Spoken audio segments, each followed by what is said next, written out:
originals, or is this something that you guys did from scratch? Oh no, this is the original, one of the originals from, I'm not sure what year it's from. 1900. Debbie will know. It's from the New Amsterdam room. It's from the room that some of them are replicated. These are the ones on the lower walls, not the ones on the domes. And the two artists that are responsible for the paintings in there are Peixoto and Edward Simmons. This is Simmons. Right now they're working on an Edward heart attack. I just clam up. You're fine. I'm like, I'll just make something up. Well, actually. This is a painting. Again, this painting is on canvas. You can see this right here. Most artists in buildings really didn't like to work on site. They all like to work in their studio. They still do to this day. So what they would do was paint these in their studios. Then they would be brought to the site and installed onto the plaster. These paintings that were in the New Amsterdam, don't think wrong about this, but they were attached to the plaster walls with a white lead adhesive. White lead was used a lot as an adhesive, and if it's used properly, it is a great mounting adhesive. Nowadays, you don't use it because of safety purposes and safety reasons. What happened to these paintings, though, because of the water seepage into that particular room, which was collecting all the water, the walls became extremely weakened by the water because the walls are plaster. Therefore, the supports behind these paintings were giving out. Therefore, we had to remove these paintings from the walls, and the walls were literally rebuilt for these, okay? That is new plaster in that room. The substrate was too weak to hold the paintings. We removed the paintings from the wall and brought them into the studio. We then removed the white lid from the reverse of the canvas. After that, we proceeded to clean the paintings. They were heavy grime accumulation. Actually, can you look at some more about it? Yeah. We're happy. Can you hear me? Okay. The paintings throughout the years had over here, okay. The paintings throughout the years had a heavy grime accumulation on them. Again, they had also been coated with several different types of coatings. So don't forget, because the walls were so wet, mold was growing on them everywhere. When we brought them here, we cleaned them after we removed the white lead from the reverse. We had to not infuse, but we had to consolidate many of the years because the paint film was extremely weak and it was breaking down. It was lifting from the canvas support. So a lot of the paint had to be laid down. After we consolidated the painting, we then also we put a synthetic coating of varnish on top of them. It will act as a protective coating, and now what they are doing right now is filling in losses and also end painting the losses. Of course, that corner there has a lot of damage in it, and that's because the canvas, what had happened to it, had detached from the wall and it flipped on itself, making a crease in that corner, and also in turn, when it made its crease, it also lifted paint along that seam line. So right now what they'll do is finish in painting, and then this painting will be mounted back onto the wall with a vinyl adhesive. And the wall is a new plaster wall. Okay. The painting itself, this series, well, you can't tell from here, but this series here depicts the history of New York City. So once the room is completed and you'll go down there, you'll see the series going around like this, and it's progression of the New York City with depicting different battle scenes and etc. Within the area, early period. The artist here is Edward Simmons.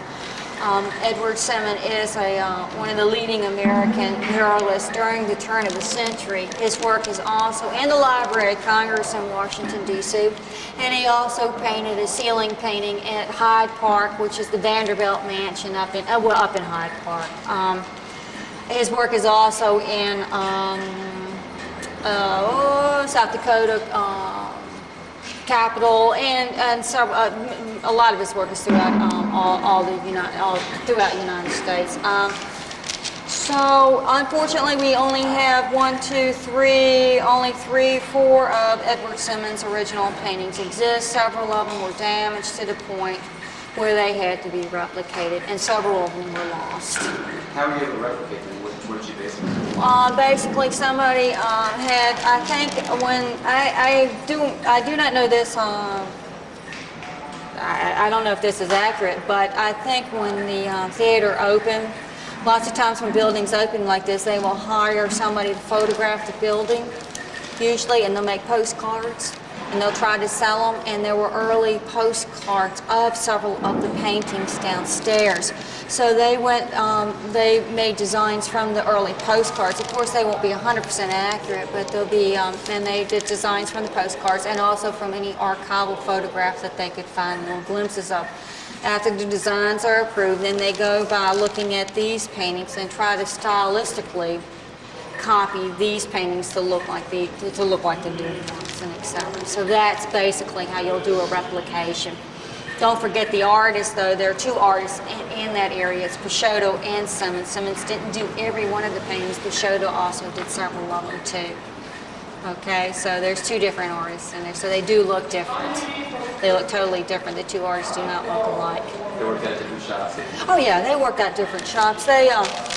These artists are, don't forget, they'll get to know the different architects. The architects, they may get work through the architects.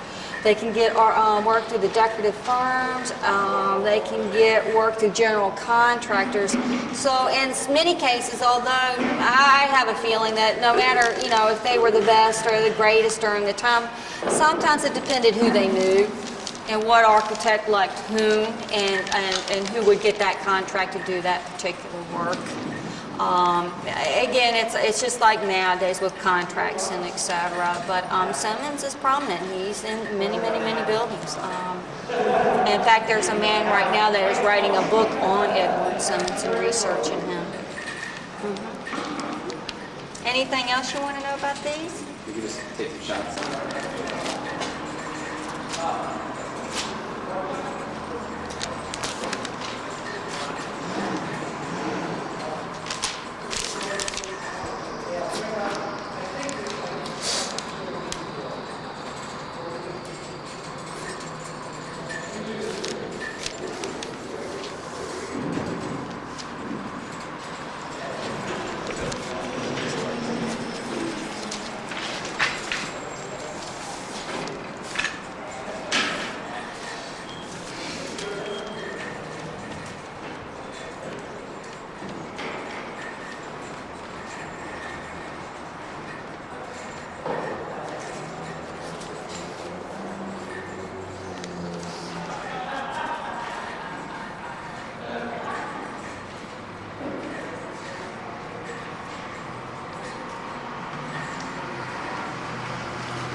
Oh, we're going to finish these. They're all going back to New Amsterdam on Wednesday of next week. So we have a week.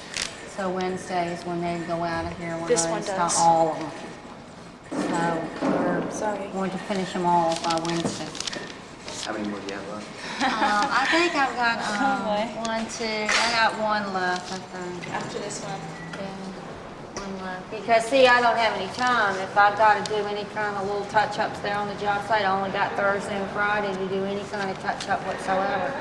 All contracts are to be finished by What Friday. about the encaustics? Friday. I mean, The by next that time, Friday. everything. Everything. So what date? What's the date of that? The what? The date on Friday. Friday of next week, everything is to be done. Installed, done, completed. And touched up at the theater. As of that week, it's got to all be dropped. Can't put technical things in there. Went right through something, huh? Dropped it right off the subway, huh? Oh, there it goes.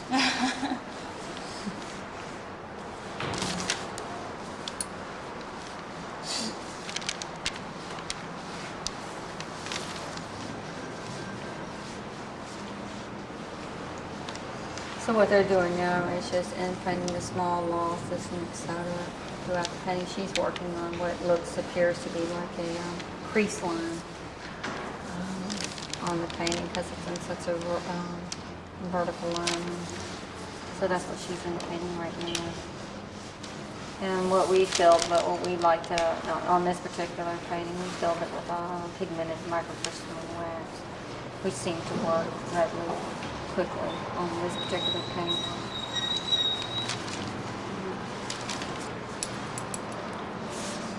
And the end painting medium that they use is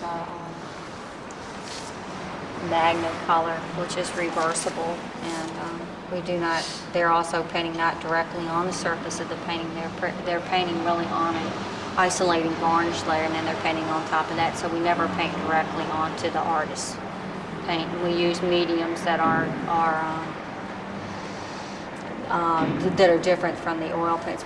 This painting is oil, and we're using a synthetic medium, which Oh, you don't even use drips. I don't know if those are. yeah, that one. Those are really yeah, good. that's a big one. Yeah, just hit it with some purple or brown color. Just tone it back. You don't have to take it off. Just tone it back. That's paint. That's from paint drips from surrounding areas. Well, I'm trying to think.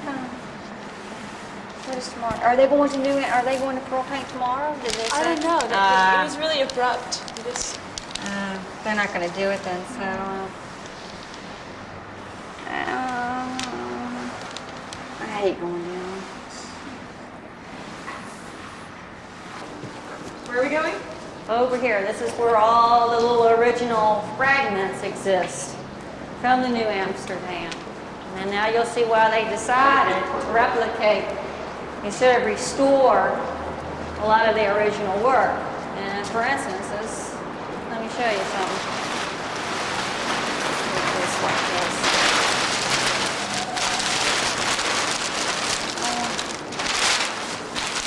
Okay, if you come here, I'm not going to pull it out, but I think you can see right here. That's one of the original paintings from the dome. So now you can see what type of shape the original's in. Now you see why they decided to replicate many of the dome paintings. You can see it's extremely cut, damaged, loss of paint, flaking severely, etc. So mold. Look at the cuts on it. So that's when they decided to go ahead and replicate it. Do you know what this was in the domes? I have no idea which one this one was. It's one of them. I don't know which one. And I'll show you another fragment. This is their little artifact. Here's another fragment out of the dome. I mean, it came down in pieces of this size. You can see extremely how brittle it is. You can't even tell what color the paint is anymore. You can see it's just completely deteriorated. Look at the holes, look at the rips. But these are the original dome paintings. Here is another piece. This is a piece from the one upstairs. I showed it was a small section. Again, you can see it was extremely damaged. That's when they decided to go ahead and take this small section and go ahead and replicate half of that painting. And the other half, a part of it was also missing. Here's an interesting piece. This is real interesting, I think. You can see here, you can see the flakes of paint. These are fragments from those large paintings with the horses. Well, here's that one of them's totally replicated, And this is part of the one that was replicated. You can see it was in sections. This is all that existed. Look at the flaking paint. Look at the deterioration. This is one of the ones that's now up above the stage. Right, exactly. And this is their little mock-ups with trying to get the palette to look like this one. So this is the artist here. Johannes was the one that painted this particular painting, and he's getting his colors from the original one now, making his palette. But again, you can see why they decided to go ahead and have these. You can see the amount of damage. And there's not much left of it. A corner. So now you can see, but this is the original fragment. And that's what this whole storage area is full of, are the original fragments of what's left. And of course, they use the fragments for clues, like for the pallets and etc. And this is, I can't, you won't be able to see up there anyway. Let's go to the other side and maybe see something. But this is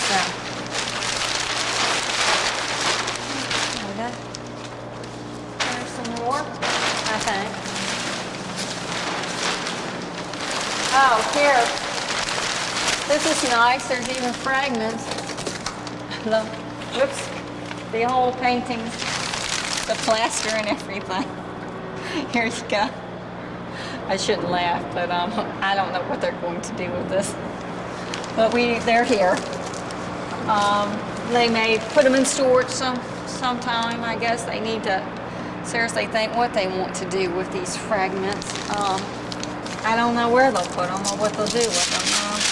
You know, there's just sections here and there, strips like this, and the rest gone.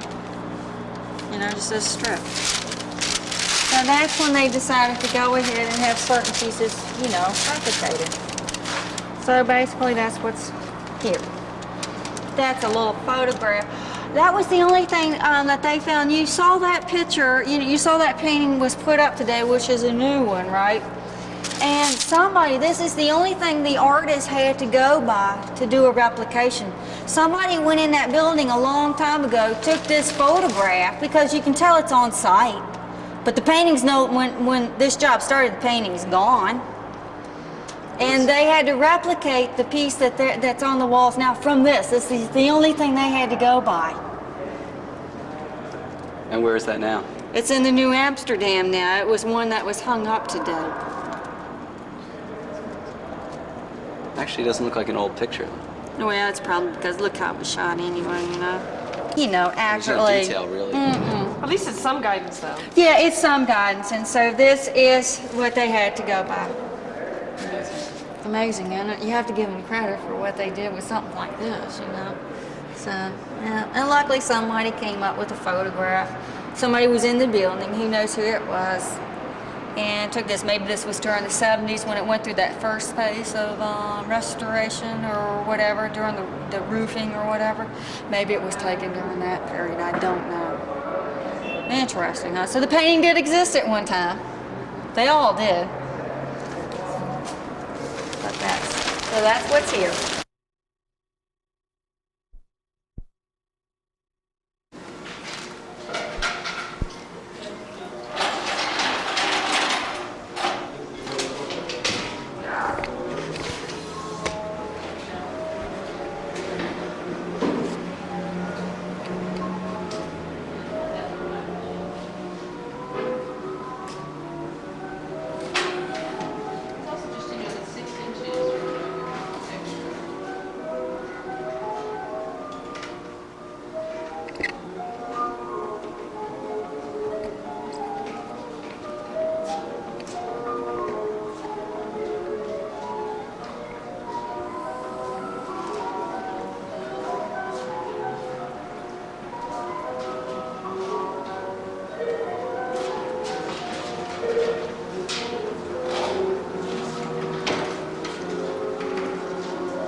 was most intact, the atom.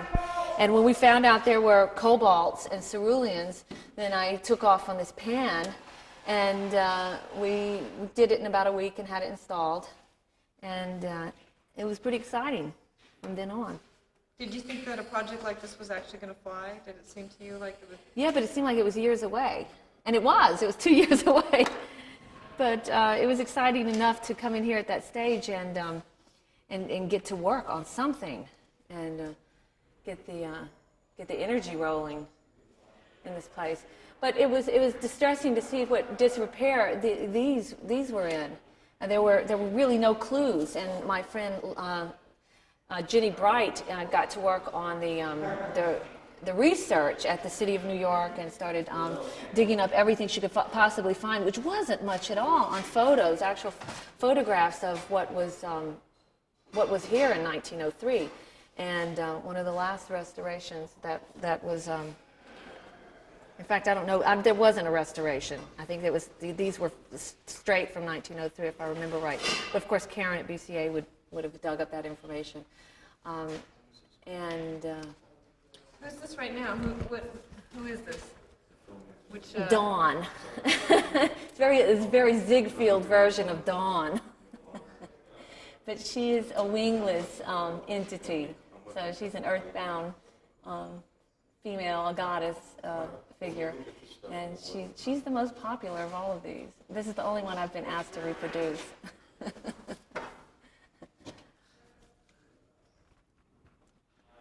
But what I'm doing now is filling in the holes that were made by the wallpaper guys, which were excellent at installing this mural. They cut along the edge of this leg in order not to slice it this way, so it's easier to fill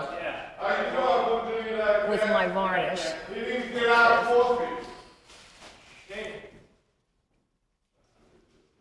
This is a mineral spirit varnish that's got a lot of silica in it, so it'll be matte when it dries, and it also acts as a very good filler with these slices that we had to work with. How do they look up to you? You've mostly been working with them flat at this point, so this is the first time you've got. I've worked with them on the wall, not flat, and they look great in here. I mean, they're pale, but it was better to work with them pale in the studio and darken them on site than to do it the other way around. Instead of adding milky washes, which would be pretty impossible to achieve a surface resonance comparable to what we're going to achieve here if we hadn't stayed light and gone dark on site. But I'm really surprised that this one has as much life. When it was installed, a few people, Ray at BCA and Frank Ferranda, said this one looked the most finished. And this one really is the one that has no darks, no serpentine lines around it, and her face just is very liquidy and watery. And I'm surprised that these that I considered overworked look less finished after they're installed in these coves. Do you think everyone's enamored with her sensuality? Is that? Yes, look at her. But this was the whole Ziegfeld image. Do you think that this building inspires people to, poetry and art in a way that other buildings don't? I mean, you're so surrounded by it when you're here, and all. I mean, if people didn't know, they wouldn't know this was dawn and dusk, and but it does permeate the air. It's a real enchanted forest image on everything, especially the stairway with all the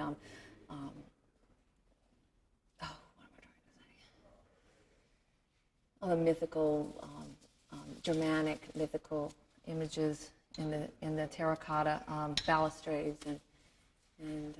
How do you think people being around art like that? Do you think it affects them to be in this kind of building as opposed to very a building? Exciting. It's a very it recalls childhood memories, I'm sure, and it excites even the child, even in the adult. And the children are probably going to find this pretty fascinating.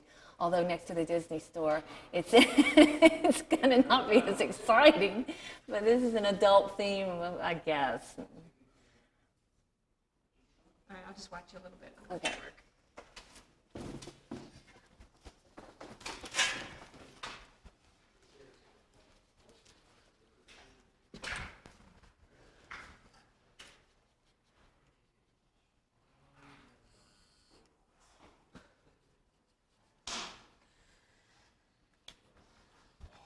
Let's see, where can we put a dark line?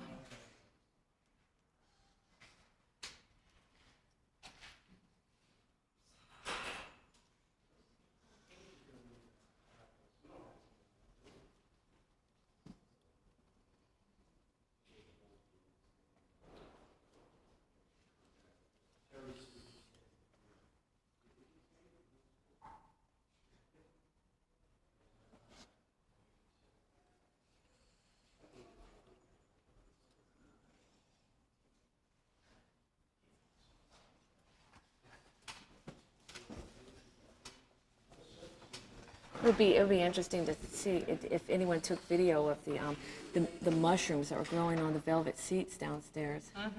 That would be a good thing to add. That's something we didn't get. Someone must have that.